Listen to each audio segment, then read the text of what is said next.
Look at this.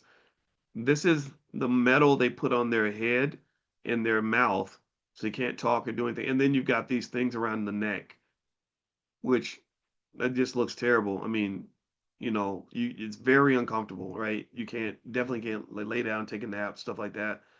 Um, this is the kind of stuff they did to us, right? And I kind of feel like it's important that this is one of the reasons why I think we should teach our own kids their history because they're not going to talk about this stuff in a public school. They're just not. They want, they want to lie to us and, or give us what they want us to know. And I think that that's highly inappropriate. And I think it's not even something I'm gonna get upset. I'm not outraged about it because I don't think it's their job to do it. I think it's our job to do it. I'm outraged that we don't take over the job. They're not qualified to teach Black history. Nobody else is except us.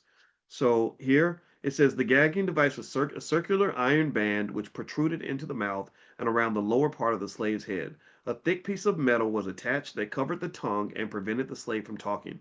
So the metal covered the tongue and kept them from talking.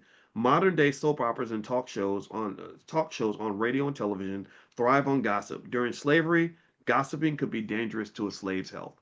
So we're on page 220 of the book Dirty Little Secrets by Dr. Claude Anderson and his website is powernomics.com. That's where you can get all of his books. Founders and builders of cities. Brick by brick, blacks built nearly every one of the nation's great cities. In many cases, blacks were the brains as well as the brawn. Many served crucial but seldom recognized roles as chief architects and designers of major cities. Free blacks helped found and build New York, LA, Chicago, and Washington, D.C., the nation's capital. Surely most people were unaware that Jean Baptiste Point du Sable, a black man, I hope I said that right. Maybe I'm supposed to say du Sable. I'm going to just keep going. A black man established the first settlement at the present day site of Chicago and operated its first trading post. Similarly, few people know that Benjamin Banneker, a black surveyor, designed the District of Columbia after being appointed by President George Washington to a three-member commission to map out the city.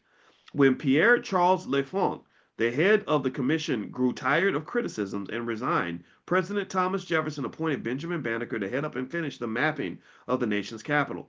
Today, Washington, D.C. is still considered an outstanding example of urban design. It really is.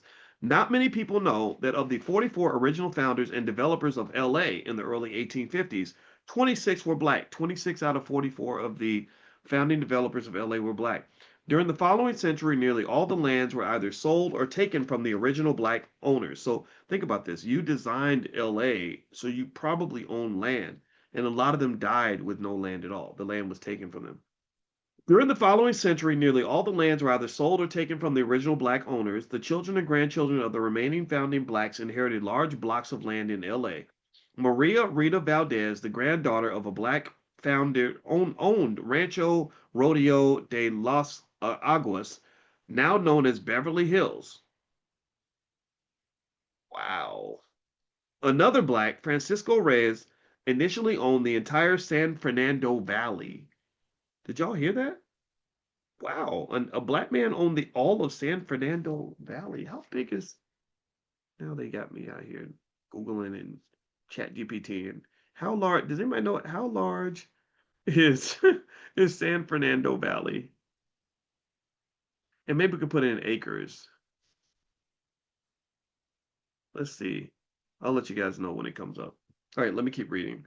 In New York City in 1644, 11 blacks received a large court-ordered grant of swampland on the edge of New Amsterdam. The area was essentially a black settlement for more than 200 years. Today, this property is known as Greenwich Village and Washington Square. It is difficult to determine exactly when blacks lost ownership of the Greenwich Village land because of the circular migration patterns of blacks and whites. San Fernando Valley is 260 square miles, or roughly 166,400 acres. Wow. I wonder what that's worth now. Let's see.